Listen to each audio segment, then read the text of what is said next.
Pamangking ayaw magpabunot sa dentista? Kawawa ka namang bata ka. Dalawang tita ang nagsama para lang bunutin ang ipin ng pamangkin nila. Eto, subaybayan natin ang Super Twin! Halika na, bilhin natin ice cream. No. Kain na.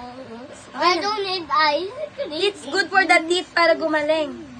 Para mabilis gumaling yung gums. Pakita mo. Pakita sa ay. Diba? Bakit ko na?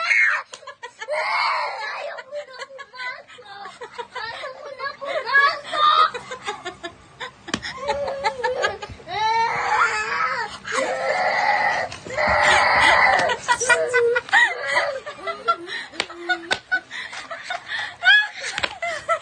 Wala kang baso na. It's okay. Gagaling yan pag kumain ka ng ice cream. Sige na. Gamutin na natin yan. Repot na. Hindi ka pangit. Maganda. Bakit? Hindi. Tingnan mo nga. O, patingnan mo. Patingnan mo dito. Halika dito.